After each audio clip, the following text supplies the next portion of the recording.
কাজ হয়ে গেছে। কোথায় আছে? Amateur wrestling ফেডারেশনে।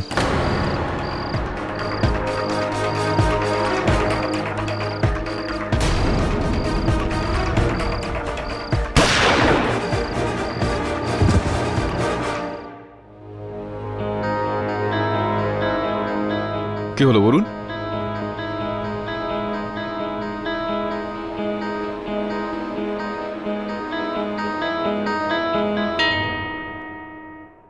হই, কি হয়েছে? চিন্তিত মনে হচ্ছে। Any problem? Big problem sir. Sir আমার এক বন্ধু আছে, রমন স্বরূপ, প্রাইভেট ডিটেকটিভের কাজ করে। কাল রাত থেকেও নিখোঁজ, ওর কোনো খবর নেই, ওর ফোনও বন্ধ। প্রাইভেট ডিটেকটিভ হতে পারে। বলুন যে এই সময় ও কোনো কেসের ডিটেকশন করছে, ও চায় না যে কেউ এই সময় ওকে ফোন করুক, তাই ফোন বন্ধ করে রেখেছে। চিন্তার কি রয়েছে এখানে? স্যার চিন্তা করার ব্যাপার আছে স্যার। আজ সকালেই ওর বাইক একটা নির্জন জায়গা থেকে পাওয়া গেছে, কিন্তু ওর কোনো ট্রেস পাওয়া যায়নি। ওর বাড়ির লোকও খুব চিন্তায় আছে স্যার। তুই জানিস যে ও কোন কেসটায় কাজ করছিল? লাস্ট টাইম যখন দেখা হয়েছিল তখন ও বলছিল যে ও অ্যামেচার রেসলিং ফেডারেশনের জন্য কিছু কাজ করছে। স্যার আমি ওখানেও ফোন করেছি, কিন্তু ওখানে ওকে কেউ চেনেই না। আমার খুব টেনশন হচ্ছে স্যার। কে জানে কেউ ওকে।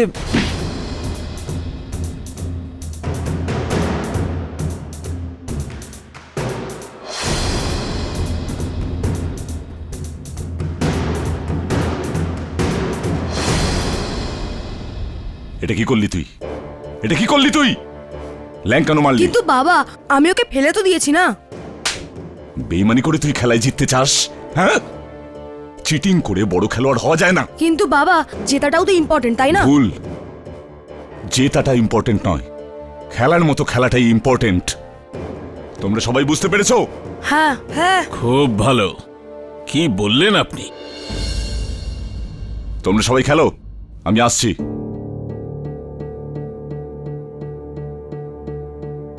এর সাথে আলাপ করুন। ইনি অ্যামেচার রেসলিং ফেডারেশনের চেয়ারপারসন গৌরব শর্মা।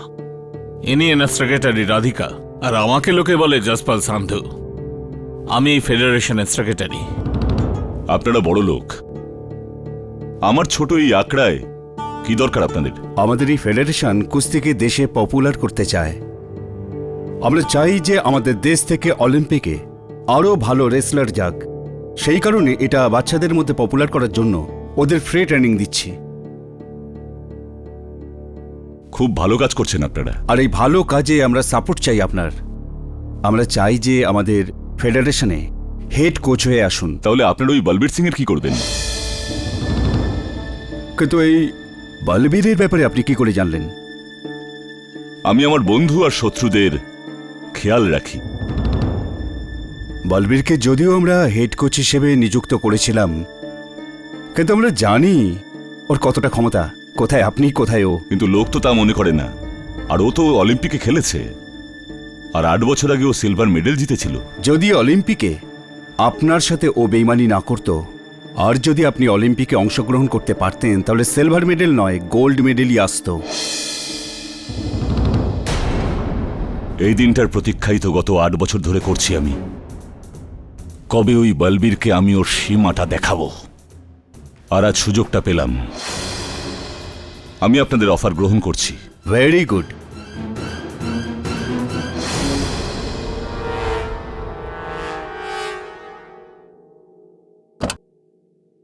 এটা আমি কি শুনছি?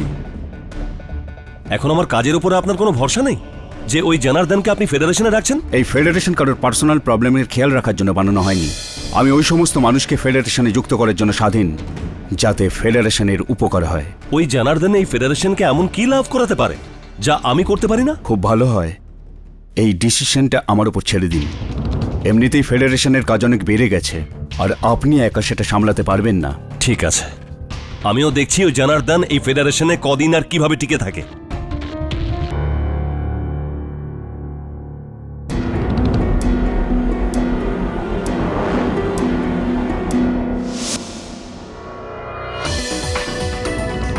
তুমি আমার কেবিনে কি করছো? এই কেবিন শুধু তোমার নয়, বরং আমাদের দুজনের। 8 বছর আগে তুমি আমার সঙ্গে যা করেছিলে, তার বদলা নেবার জন্য 8 বছর অপেক্ষা করেছি আমি। এখন দেখো না, ভগবান আমাদের দুজনকে মেলালেন, কি দারুণ সুযোগের সঙ্গে। ঠিক আছে জনার্দন, আমি তোমাকে ছাড়বো না।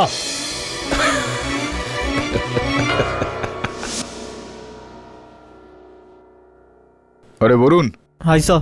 এই খবরটা পড়েছিস তুই? তুই বলছিলিস না যে তোর বন্ধু রমন স্বরূপ অ্যামেচার রেসলিং ফেডারেশনের সঙ্গে যুক্ত কোনো কেসের সঙ্গে কাজ করছিল? হ্যাঁ, ওই ফেডারেশনেরই একটা স্ক্যামের খবর বেরিয়েছে এখানে কোথাও।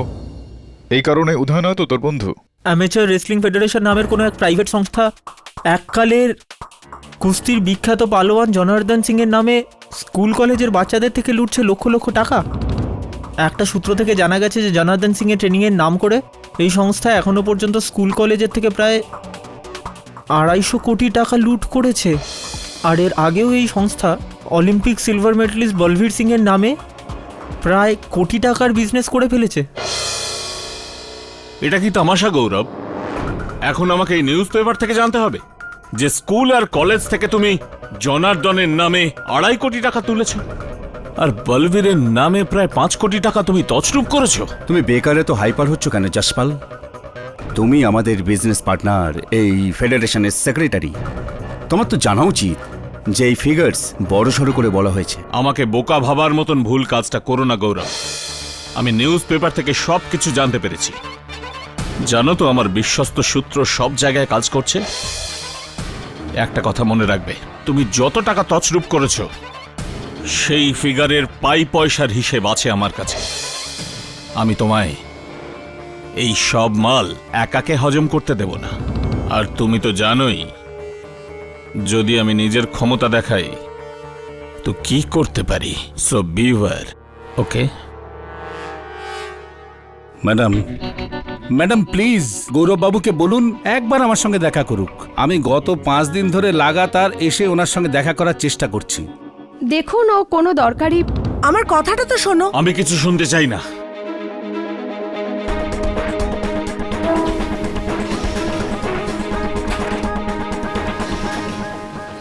আমি ওই লোকটাকে রন্ধ্রে রন্ধ্রে চিনি। ও যদি চায় ওর বাপকেও ছাড়বে না। তোমার কি মনে হয় আমি ওকে এমনি সবকিছু একা খেতে দেব? নিজের ভালোবাসার প্রতি এইটুকু ভরসা নেই তোমার? আরে ভালোবাসার প্রতি ভরসা আছে বলেই তো ওই শয়তান গৌরবের সঙ্গে এত বছর জুড়ে আছি আমি।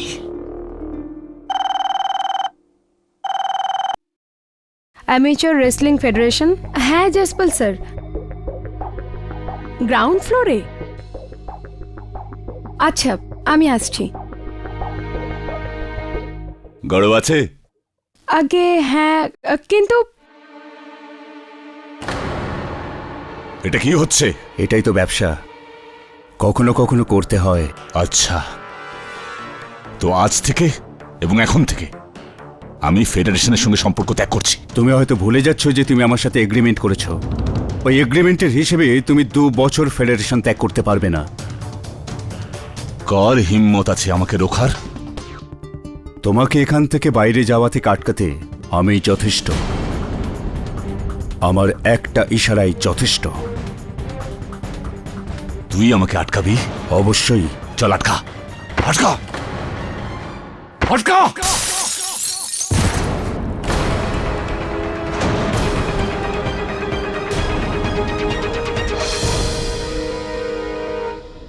কি করেন তোমার বাবা? আর ওনার নামই বাকি, আর কি বেআইনি কাজ উনি করেছেন? আমার বাবার নাম জনার্দন সিং। উনি আগে রেসলার ছিলেন। রেসলার ছিলেন? আর এখন অ্যামেচার রেসলিং ফেডারেশন উনি কিছুদিন আগেই জয়েন করেছেন। সেই জনার্দন সিং যে অ্যামেচার রেসলিং ফেডারেশনের চেয়ারপারসন গৌরব শর্মার হত্যার অভিযোগে গ্রেফতার হয়েছেন। আগে হ্যাঁ, কিন্তু স্যার আমি আমার বাবাকে ভালো করে চিনি। উনি কোনো ভুল কাজ করতে পারেন না, আর না কোনো ভুল কাজ হতে দেখতে পারেন। উনি কাউকে খুন করতে পারেন না। ওনাকে ফাঁসানো হচ্ছে। প্লিজ স্যার, আপনি ওনাকে বাঁচান, নইলে আমি অনাথ হয়ে যাব।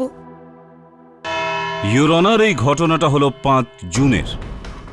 খবরের কাগজেই খবর আসে যে অ্যামেচার রেসলিং ফেডারেশনে রেসলিং ট্রেনিংয়ের আড়ালে স্কুল এবং কলেজ থেকে প্রায় 2.5 কোটি টাকা আত্মসাৎ করে। এই খবর পড়ে জনার্দন সিং ভ্যাবাচাকা খায়, আর সেই অবস্থাতেই গৌরব শর্মার সাথে ঝগড়া করতে তার কেবিনে পৌঁছায়। দুজনের মধ্যে কথা কাটাকাটি হয়। আর নিজের রাগের উপর সংযম না রাখতে পেরে নিজের পুরনো অভ্যাসের জন্য জনার্দন সিং গৌরব শর্মাকে 10 তলার জানলা থেকে নিচে বাইরে ফেলে দেয় এবং শেষ পর্যন্ত গৌরব শর্মার মৃত্যু হয়। না, আমি গৌরব শর্মাকে মোটেও মানিনি। কিন্তু আপনি এটা মানেন যে আপনি গৌরব শর্মার উপর রেগেছিলেন এবং রাগের মাথায় আপনি গৌরব শর্মার কেবিনে পৌঁছান এবং তার সাথে ঝগড়া করেন। হ্যাঁ, এটা সত্যি। উনি আমায় বলেছিলেন যে উনি বাচ্চাদের ট্রেনিং এর জন্য ফিস নেবেন না, এই জন্য আমি ফেডারেশনে অংশ নিয়েছিলাম। কিন্তু যখন নিউজ পেপারে সত্যিটা জানতে পারলাম তো আমার খুব রাগ হলো। তখন আমার ধৈর্যের বাঁধ ভেঙে গেল আর ওর সঙ্গে দেখা করতে গেলাম। আর সেই রাগের কারণেই আপনি গৌরব শর্মাকে তুলে নিচে ফেলে দেন। না, আমি ফেলিনি। কতবার বলবো আমি? আরে যতবারই না বলেন না কেন, সত্যি কোনোদিন চেপে থাকে না। আপনি এটা খুব ভালো করে জানেন যে আপনার রাগের উপর আপনার নিজের নিয়ন্ত্রণ নেই। আপনি এর আগেও আপনার রাগের সীমা ছাড়িয়েছেন, আর তার বদলে তার অনেক বড় মূল্য আপনাকে চুকাতে হয়েছে। আগে হ্যাঁ, আপনি ঠিক বলছেন। 8 বছর আগে আমরা অনেক কুস্তি লড়েছি, কিছু হেরেছি, কিছু জিতেছি। আর এই জনার্দনের রাগকে আমার থেকে ভালো আর কে জানবে? এই বলবীর,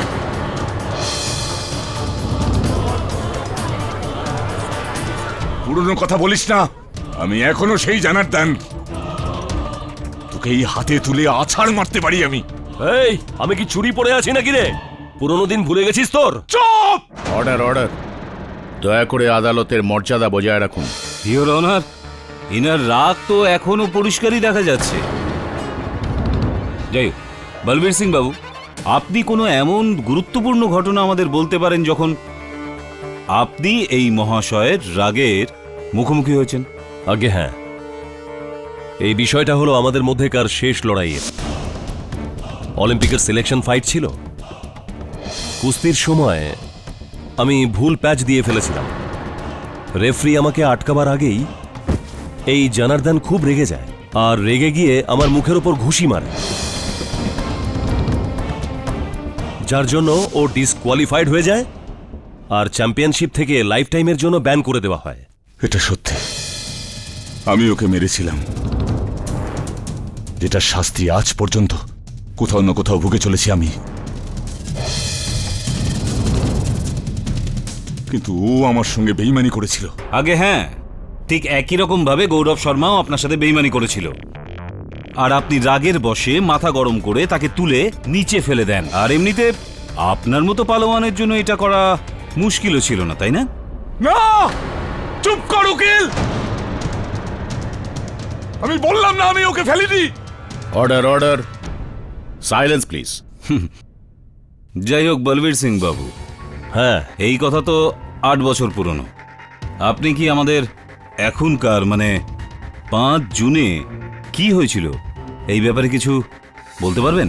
আগে হ্যাঁ, নিউজ পেপারে স্কুল কলেজের ওই 2.5 কোটি টাকা তছরূপ করার ব্যাপারে এই জনার্দন খুব রেগে যায়। ওই লোকটা সাহস কি করে হলো আমার সঙ্গে বেইমানি করার? ও আমাকে বলেছিল আমাকে ফ্রি ট্রেনিং এর জন্য রাখা হচ্ছে, আর এখন কোটি কোটি টাকা নয়ছাড় করছে। আমি ওকে ছাড়বো না।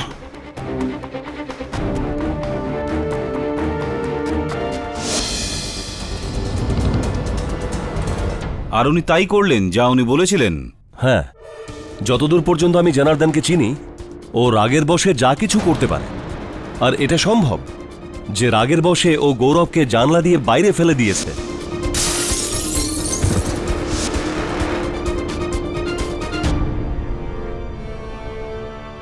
বলবীর সিং বাবু, হ্যাঁ, অলিম্পিক সিলভার মেডেলিস্ট, আপনারই বক্তব্য অনুসারে আপনি জনার্দন বাবুকে ওখানে কেবিন থেকে বাইরে বেরোতে দেখেন, রাগে চোখ লাল হয়েছিল, আর এটা বলতে বলতে যাচ্ছিলেন যে তিনি গৌরব শর্মাকে ছাড়বেন না। হ্যাঁ, আপনার মনে এই আশঙ্কা নিশ্চয়ই হয়েছিল যে সত্যি উনি গৌরব শর্মাকে না মেরে দেন। নিশ্চয়ই। তো আপনি এনাকে আটকানো, এনাকে শান্ত করার কোনো চেষ্টা করলেন না, গৌরব শর্মাকে বাঁচানোর কোনো চেষ্টা করলেন না, যেতে দিলেন ওকে? দেখুন উকিল সাহেব, আমি জনার্দনের সঙ্গে কোনো সম্পর্ক রাখতে চাইছিলাম না, আর তাই আমি ওকে আটকাইনি। সেটাই করলেন যেটা আপনি 8 বছর আগে করেছিলেন।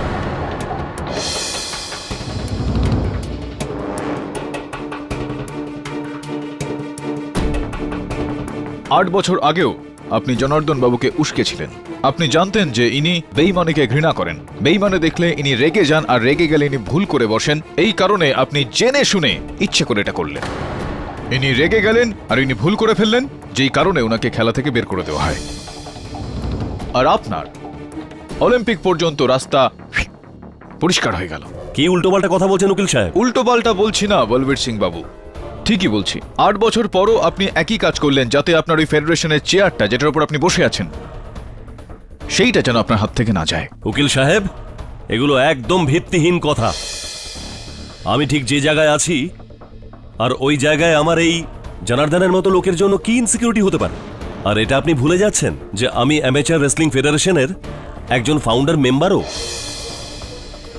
আর এই ধরনের লোকের জন্য আমার কি ক্ষতি হতে পারে? ভয় তো ছিল আপনার। ওই নোটিশ, যেই ফেডারেশনের আপনি ফাউন্ডার মেম্বার, সেই ফেডারেশনই আপনাকে ফেডারেশন থেকে বের করে দেওয়ার নোটিশ পাঠিয়েছিল। ইয়নার, ওই নোটিশটা আপনার টেবিলের উপর রাখা রয়েছে। পাঠানো হয়েছিল কি হয়নি? আরে খুব সুন্দর কেরি বাবু, খুব সুন্দর, কিন্তু আপনি এই সমস্ত তথ্য দিয়ে কি প্রমাণ করতে কি চান? আপনি কি এটা বলতে চান যে বলবীর সিং জনার্দনকে আটকায়নি, আর সেই কারণে জনার্দন গৌরব শর্মার হত্যা করে দেয়? যদি এরকম হয় তবুও জনার্দনের অপরাধ কম হবে না? না, আপনি ভরদ্বাজ বাবু, আমি তো শুধুমাত্র সম্ভাবনার কথাগুলো উল্লেখ করছিলাম। আপনি আপনার দলিলে বলেছিলেন যে এই জনার্দন বাবু একজন এমন পালোয়ান যার পক্ষে কাউকে তুলে নিয়ে জানালা দিয়ে ফেলে দেওয়া খুব একটা বড় ব্যাপার নয়। বলবীর সিং বাবুও তো অলিম্পিকে সিলভার মেডেলিস্ট একজন। ইনার পক্ষেও কাউকে তুলে নিয়ে জানালা দিয়ে ফেলে দেওয়া খুব একটা বড় ব্যাপার নয়।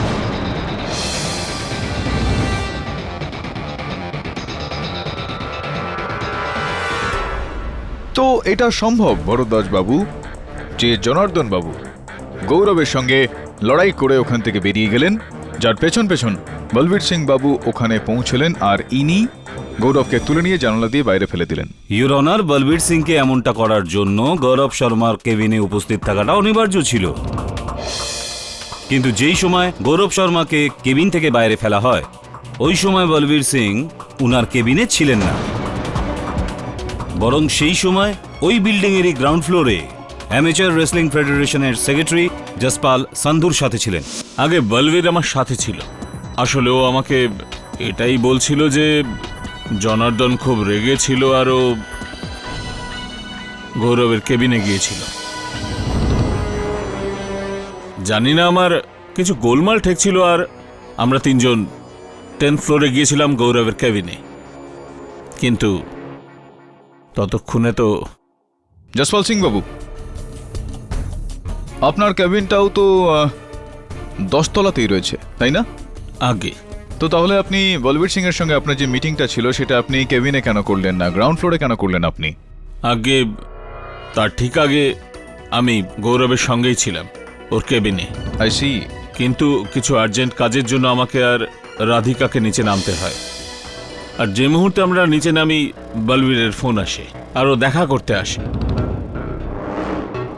আসলে আমি যদি জানতাম যে গৌরবের প্রাণের ঝুঁকি আছে, তো আমি ওকে একলা ছেড়ে যেতাম না।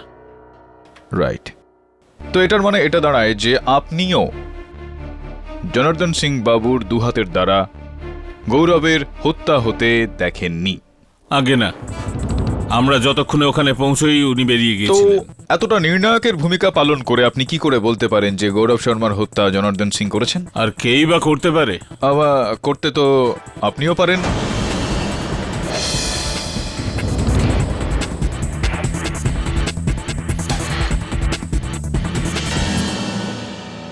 দেখুন কেডি সাহেব, গৌরবের কেবিনে গৌরবের সঙ্গে দেখা করতে শেষ ব্যক্তি যে গেছে সে জনার্দনই ছিল।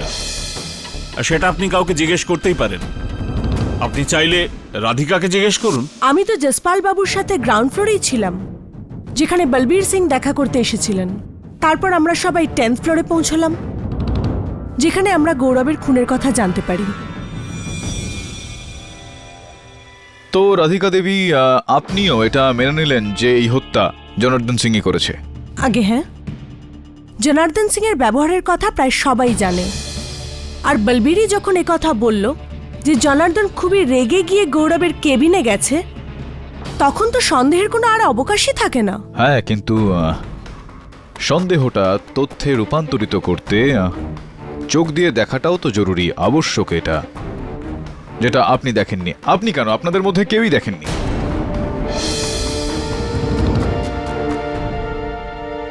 আচ্ছা এটা বলুন যে ওই 10 তলায় কি গৌরব শর্মা আর জনার্দন সিং ছাড়া আর অন্য কেউ ছিলেনই না ওই তলায়? আগে না, ওখানে আমাদের অফিসের রিসেপশনিস্ট হেলেনও ছিল।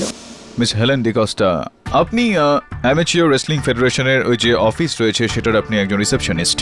হ্যাঁ। তো এটা পরিষ্কার যে ওখানে যারা যারা আসছেন যাচ্ছেন তাদের প্রত্যেকের তালিকা রাখেন নিশ্চয়ই আপনি? আগে হ্যাঁ। তো তাহলে এটা তো স্পষ্ট যে আপনি জনার্দন সিংকে ওই গৌরব শর্মার কেবিনে যেতে নিশ্চয়ই দেখেছেন এবং সেখান থেকে আসতেও নিশ্চয়ই দেখেছেন। আগে আমি জনার্দনকে গৌরব স্যারের কেবিনে যেতে তো দেখেছিলাম, কিন্তু বাইরে আসতে তো দেখিনি। কেন, আপনি তো ওখানেই বসেন গৌরব শর্মা বাবুর কেবিনের বাইরে, তাহলে আপনি ওনাকে ওখান থেকে বেরোতে দেখলেন না কেন? আগে আসলে গৌরব স্যার নিজের কেবিনে জসপাল স্যার আর রাধিকা দেবীর সঙ্গে মিটিং করছিলেন। ওনারা এই 1:45 নাগাদ বেরিয়েছিলেন, ততক্ষণ আমি রিসেপশনেই ছিলাম।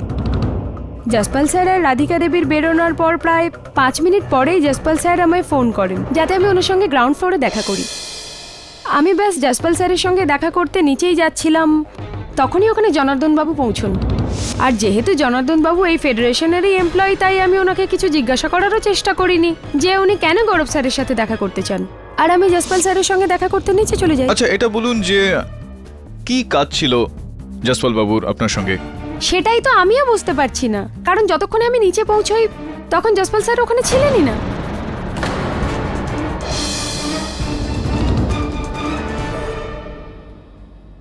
তারপর আমি আবার উপরে চলে আসি, কিন্তু ওপরে আসার পর আমি দেখি যে জসপাল স্যার, রাধিকা দেবী আর বলবীর স্যার এনারা সবাই 10th ফ্লোরে ছিলেন।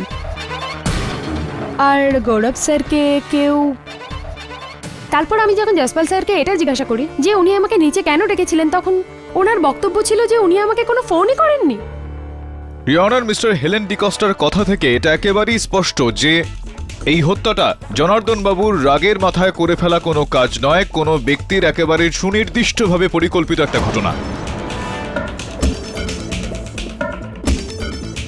হত্যাকারী একেবারেই চাইছিল না যে যেই সময় গৌরব শর্মার হত্যা হয় ওই সময় কেউ 10 তলায় উপস্থিত থাকে, সেই কারণে সে এই মিথ্যা ফোনটা করে তখন মিস ডিকস্টাকেও সেখান থেকে দূরে সরিয়ে দিলেন। মিস ডিকস্টা, এত বড় অফিস একটা অ্যামেচিওর রেসলিং ফেডারেশনের, তো এটা তো পরিষ্কার যে ওখানে রোজ রোজ অসংখ্য মানুষ যাতায়াত করেন। 10 তলায় এইভাবে পুরো 10 তলায় একেবারে কেউ ছিল না, গৌরব শর্মা বাবু আর জনার্দন সিং ছাড়া আর কেউ ওখানে ছিল না। আসলে আমাদের অফিসটা ওই বিল্ডিং এর 3rd ফ্লোরে। আচ্ছা। 10th ফ্লোরে গৌরব স্যার, জসপাল স্যার আর রাধিকা দেবী থাকেন, সব পিওন আর প্যান্ট্রি 9th ফ্লোরে, আর 8th ফ্লোরে আমাদের অ্যাডমিনিস্ট্রেশন অফিস, যেখানে জনার্দন স্যার আর বলবীর স্যারেরও কেবিন। না, কর্মচারীরা ছাড়া কোনো দেখা করতে আসা লোক, ভিজিটার্স ইত্যাদি, ডেলিভারি বয়েজ। কিন্তু হ্যাঁ, একজন ভিজিটর ছিলেন যিনি গত 5 দিন ধরে রোজ গৌরব স্যারের সঙ্গে দেখা করতে আসছিলেন, কিন্তু গৌরব স্যারের কাছে ওনার সঙ্গে দেখা করার জন্য সময়ই ছিল না। কিন্তু উনিও তো আমার রিসেপশন ছাড়ার আগেই ওখান থেকে চলে গেছিলেন। ওখান থেকে চলে গিয়েছিলেন। উনি কি আজকে এখানে এই আদালতে এসেছেন? একটু দেখে বলবেন আপনি। উনি ছিলেন লাস্ট বেঞ্চ, লেফট সাইড। ওই ভদ্রলোক যিনি ওখানে বসে আছেন? হ্যাঁ। একটু দাঁড়িয়ে পড়বেন প্লিজ।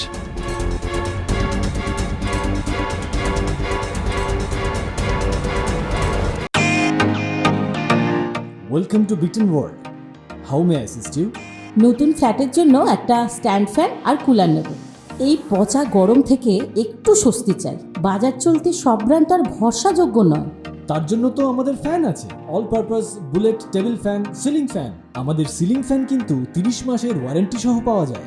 আছে ফারাটা 2 বছরের ওয়ারেন্টি, 17 থেকে 20 মিটার এয়ার ফ্লো, মধ্যবিত্তের সাধ্যের মধ্যে একমাত্র ভরসাযোগ্য ব্র্যান্ড বিটন। আমাদের কুলারের কিন্তু অনেক range, 45 litres, 50 litres, 70 litres, 90 litres, 110 litres. Honeycomb সহযোগে বিটনের সব কুলারের ওয়ারেন্টি 1 বছর। চেনা হাওয়ায় অচেনা অনুভূতির জন্য একমাত্র আদর্শ বিটন। গরমে স্বস্তি পেতে বিটনের ফ্যান হোক বা কুলার, আজই আনুন বাড়িতে। Vuitton, digitally yours. ডক্টর কাপাড়ি, আপনার সঙ্গে দেখা হয়ে আমার অত্যন্ত প্রসন্ন লাগছে। গৌরব শর্মার হত্যা থেকে 5 দিন আগে থেকেই আপনি ওনার সঙ্গে দেখা করার একটা চেষ্টা করছিলেন।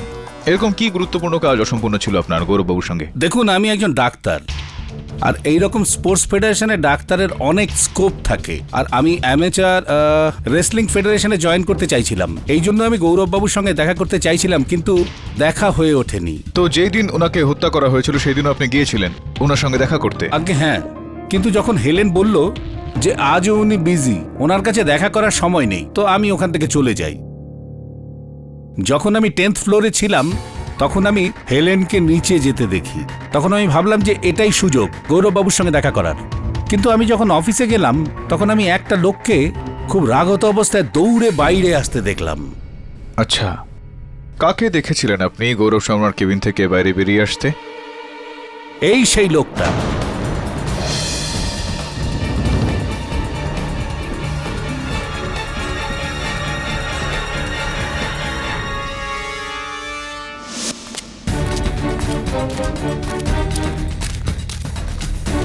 আর এর বেরিয়ে যাওয়ার পর যখন আমি সাহস নিয়ে অফিসে ঢুকলাম তখন দেখলাম সব ছড়িয়ে ছিটিয়ে পড়ে আছে।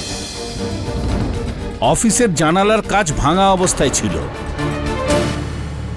স্যার, আমি খুব ভয় পেয়েছিলাম, আর তার আগে অন্য কেউ ওখানে এসে যায় আমি ওখান থেকে চলে যাই। ইওর অনার, এই কেসে এক প্রত্যক্ষদর্শী সাক্ষীর খুব দরকার ছিল, আর সেই দরকার পূরণ হয়েছে।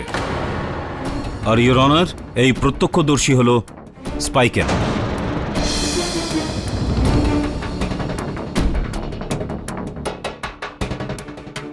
ইওর অনার, গৌরব শর্মার একটা স্বভাব ছিল, উনি নিজের কেবিনের টেবিলে রাখা ল্যাম্পে স্পাই ক্যাম লাগিয়ে রাখতেন, যাতে নিজের কেবিনের গতিবিধির উপরে নজর রাখতে পারেন। আমি ওই স্পাই ক্যামেরই রেকর্ডেড ভিডিও ফুটেজ এই আদালতের সামনে দেখাতে চাই ইওর অনার। এটা কি হচ্ছে? এটাই হচ্ছে বিজনেস, এটা করতে হয় জনার্দন। যদি এটা বিজনেস হয় তো আজ থেকে এবং এখন থেকে আমি ফেডারেশনের সঙ্গে সম্পর্ক ত্যাগ করছি। তোমাকে এখান থেকে বাইরে যাওয়া থেকে আটকাতে আমি যথেষ্ট, আমার একটা ইশারাই যথেষ্ট। চল আটকা আমায়। কি হচ্ছে কি? আটকা আটকা আটকা!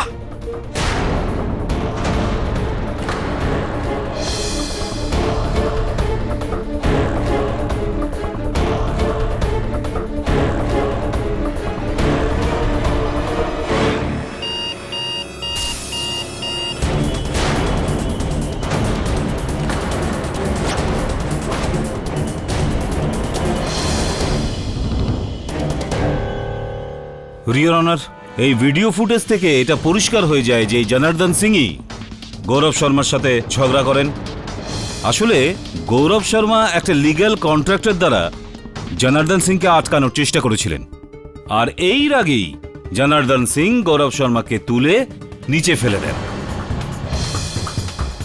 আমি চাইব এই আদালত এই ভিডিও ফুটেজ এবং সমস্ত সাক্ষীর বয়ানের ভিত্তিতে জনার্দন সিংকে গৌরব শর্মার হত্যার অপরাধে সাজা শোনান।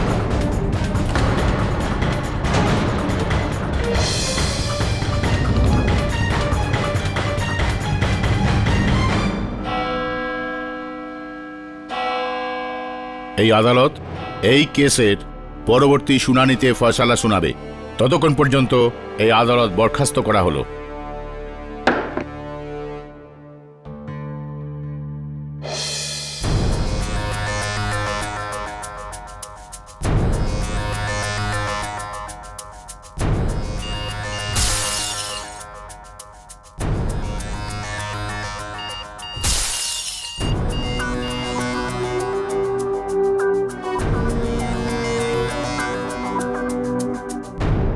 কেডিসা, আমি অ্যামেচার রেসলিং ফেডারেশনের রিসেপশনের কল লিস্ট বের করে নিয়েছি। 1:45 থেকে 2টোর মধ্যে মাত্র একটা কল এসেছিল, এটাই সেই নম্বর। গৌরব শর্মার অফিসে একবার যেতে হবে।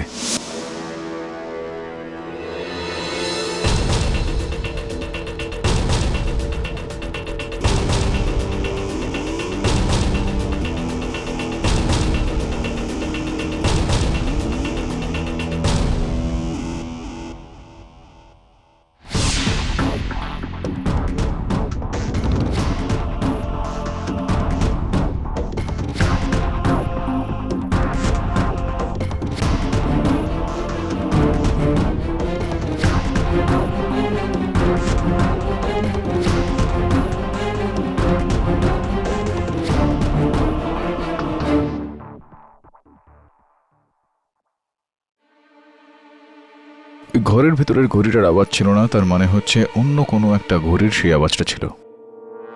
পয়েন্ট হলো যে আর কি ছিল ওই ঘরে। কেডি স্যার, এই রেজিস্টারটা দেখুন, একটু অদ্ভুত না? ডক্টর রঘুনন্দন 5 দিন ধরে এখানে আসছিলেন, কিন্তু উনি নিজের অ্যাড্রেসের জায়গায় ব্যাঙ্গালোরের দিশা হসপিটালের অ্যাড্রেস লিখেছেন।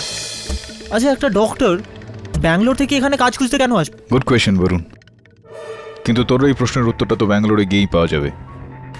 যা একটু দিশা হসপিটালে গিয়ে সেখানকার কর্মচারীদের সঙ্গে কথা বল, ডক্টর রঘুনন্দন কাপাডিয়ার ইতিহাসটা বের কর।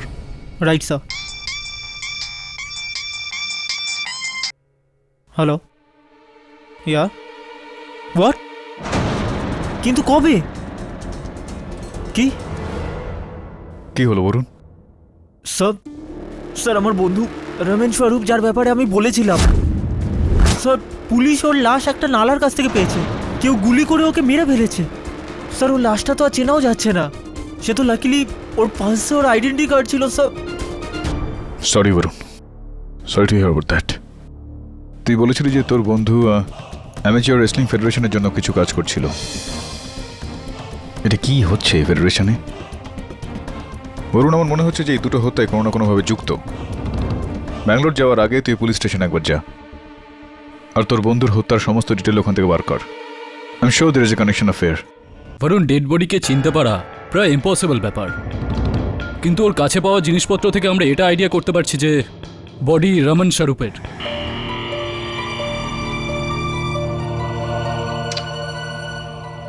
তবে পোস্টমর্টমের রিপোর্ট কতক্ষণে পাবো?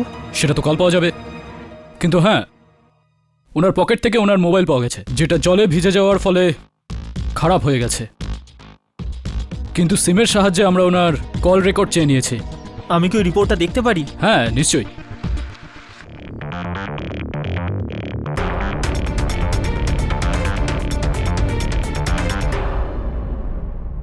এক্সকিউজ মি, আমি ডক্টর রঘুনন্দনের ব্যাপারে কিছু ইনফরমেশন চাই। ডক্টর রঘুনন্দা? হ্যাঁ। ক্যা বাত হে বলবীর সিং বাবু, কি দারুণ রাস্তা আপনি বার করলেন আরো একবার জনার্দন বাবুকে নিজের রাস্তা থেকে সরিয়ে ফেলার জন্য। প্রথমবার তো আপনি ওনাকে খেলা থেকে বার করেছিলেন, এবার তো সোজা জেলে পাঠিয়ে দিলেন।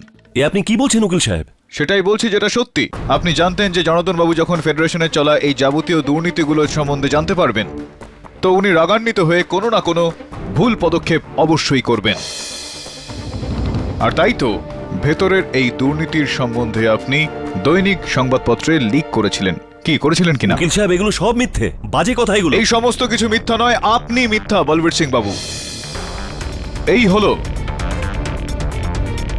দৈনিক সংবাদপত্রের এডিটরের বয়ান, যেটার মধ্যে স্পষ্টভাবে লেখা আছে ইওর অনার, যে ফেডারেশনের ভেতরে দুর্নীতির লিক যিনি করেছিলেন তিনি বলবীর সিং বাবুই। হ্যাঁ কি না বলবীর সিং বাবু? ঠিক আছে উকিল সাহেব, আমি মানছি যে নিউজ পেপারে ওই খবর আমি ছাপিয়েছি। আমি জানতাম যে এই খবর পড়া মাত্রই ও রাগে পাগল হয়ে যাবে, ও রাগকে কন্ট্রোল করতে পারবে না আর গৌরবের সঙ্গে ঝগড়া করবে আর ফেডারেশন নিজেই ছেড়ে দেবে। কিন্তু আমি এটা জানতাম না যে এই নীচ জনার্দন ওই গৌরবকে খুন করে ফেলবে।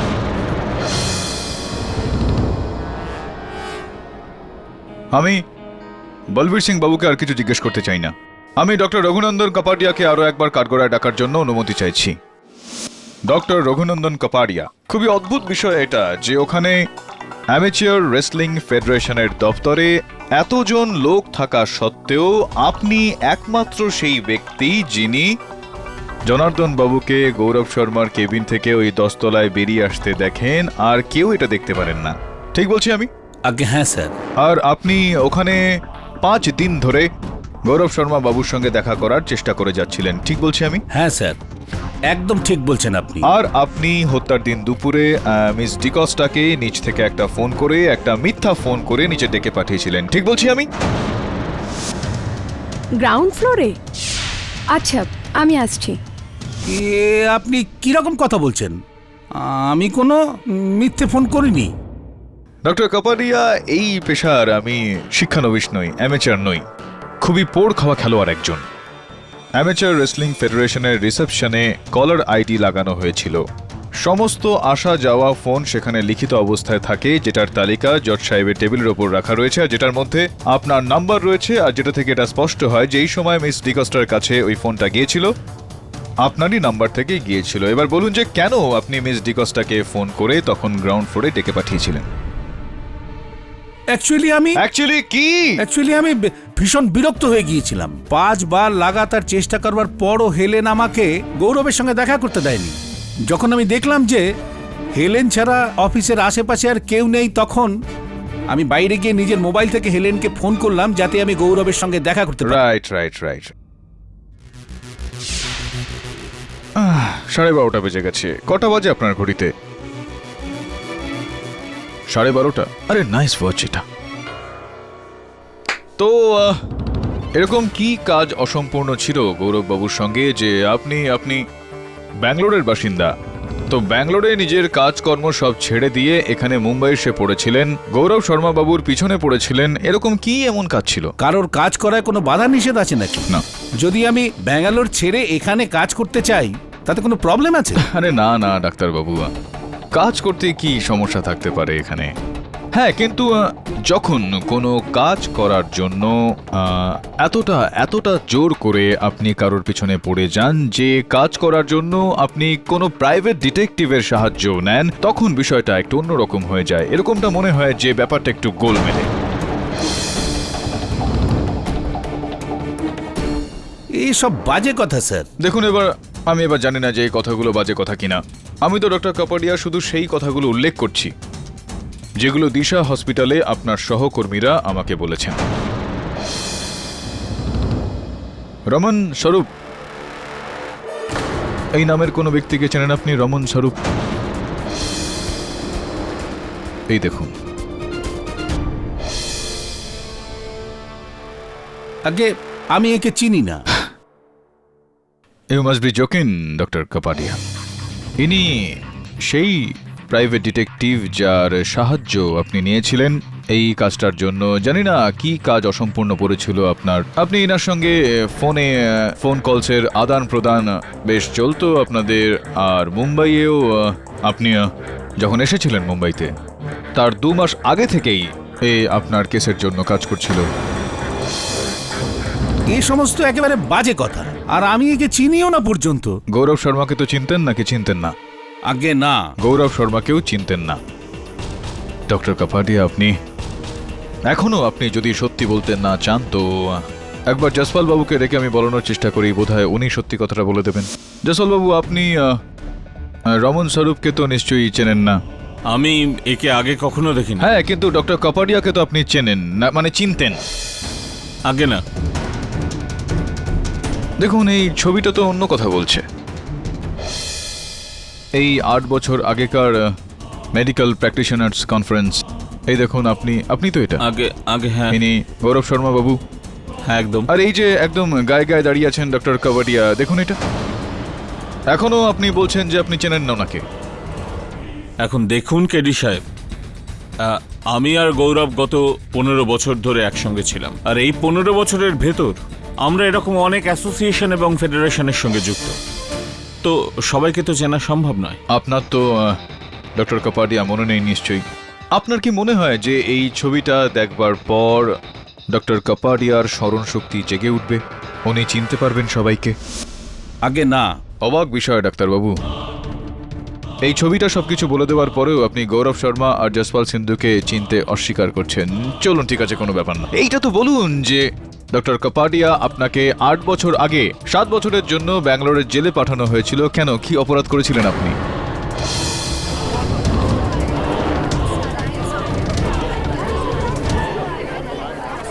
ডক্টর কাপাডিয়া আপনাকে 8 বছর আগে 7 বছরের জন্য ব্যাঙ্গালোরের জেলে পাঠানো হয়েছিল। কেন, কি অপরাধ করেছিলেন আপনি?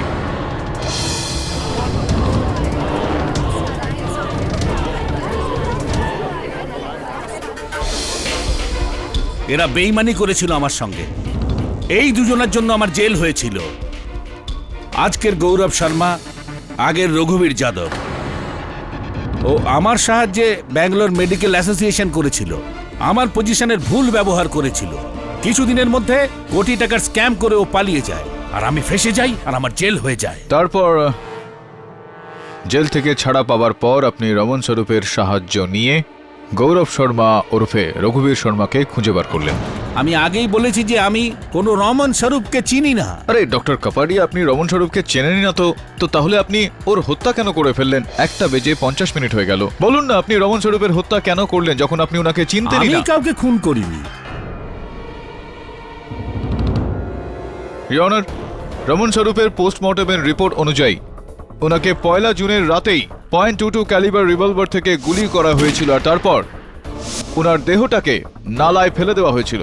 ব্যালিস্টিক অনুসারে ওই .22 ক্যালিবার রিভলভার ডক্টর রঘুনন্দন কাপাডিয়ার, ওই রিভলভারটা ওনার নামে রেজিস্টার রয়েছে, আর পুলিশ ওই রিভলভারটা ওনারই হোটেলের ঘর থেকে উদ্ধার করেছে। ডক্টর রঘুনন্দন কাপাডিয়া, আপনি কি এখনো এটাই বলবেন যে আপনি রমন স্বরূপকে হত্যা করেননি? এ আমাকে ফাঁসানোর ষড়যন্ত্র চলছে। আমি কাউকে খুন করিনি। না আমি রমন স্বরূপকে চিনতাম, না আমি রমন স্বরূপকে খুন করেছি। গৌরব শর্মাকে তো আপনি চিনতেন, তাহলে কি আপনি ওনাকে হত্যা করেছেন? এ কি বাজে কথা! আগেই আমি আমার বয়ানে বলেছি যে যখন আমি 10th ফ্লোরে পৌঁছেছিলাম তখন আমি জনার্দনকে বাইরে আসতে দেখেছিলাম। হ্যাঁ, এটা তো আপনি বলেছিলেন, কিন্তু আপনি এটা বলতে ভুলে গিয়েছিলেন যে জনার্দন বাবুর ওখানে যাওয়ার পর আপনি গৌরব শর্মার কেবিনে গিয়েছিলেন।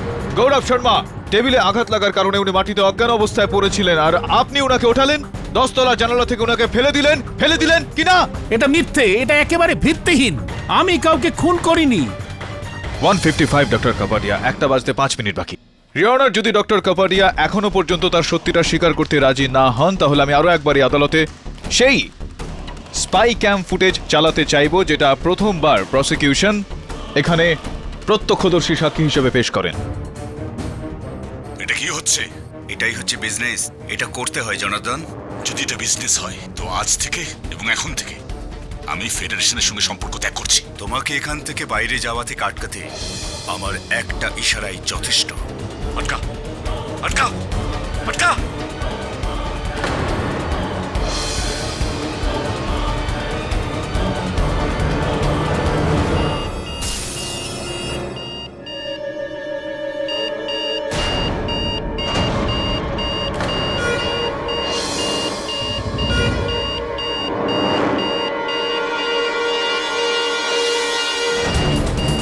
Your Honor,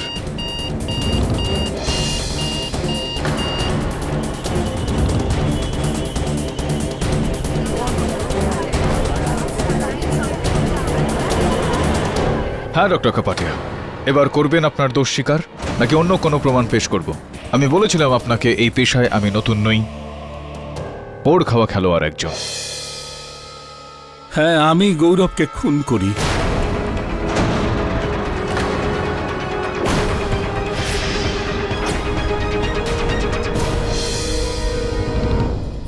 ওর জন্য 7 বছর আমি জেলে কাটাই, আর এই লজ্জার জন্যই আমার স্ত্রী আত্মহত্যা করে। আর এর কারণ শুধু আর শুধু গৌরবই ছিল, গৌরব। আমি 1 বছর আগে জেল থেকে ছাড়া পাই, আর তখন থেকে গৌরবকে খুঁজতে শুরু করি আমি। দিশা হসপিটাল আমাকে ক্যাজুয়াল চাকরি দিয়েছিল, কিন্তু আমার উদ্দেশ্য আর প্র্যাকটিস করার ছিল না। আমি গৌরবকে শেষ করতে চাইছিলাম। আমার স্ত্রীর মৃত্যুর প্রতিশোধ নেওয়ার ছিল ওর থেকে, আর তার জন্যই আমি রমন স্বরূপ ডিটেকটিভকে হায়ার করি। কিন্তু যখন ও আমায় বলল যে গৌরব ফেডারেশনের কাজ করছে, তখন আমি ভাবলাম ডিটেকটিভ জানতে পেরেছে যে আমি গৌরবকে খুঁজছি। আগামী দিনে ও আমার বিপদ হতে পারে।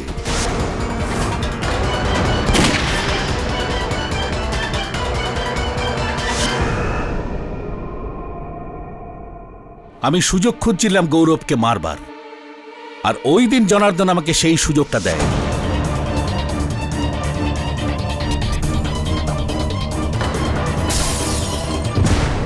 আমি ভেবেছিলাম গৌরবের খুনের দায় জনার্দনের উপর আসবে, কেউ আমার দিকে আঙুলও তুলবে না।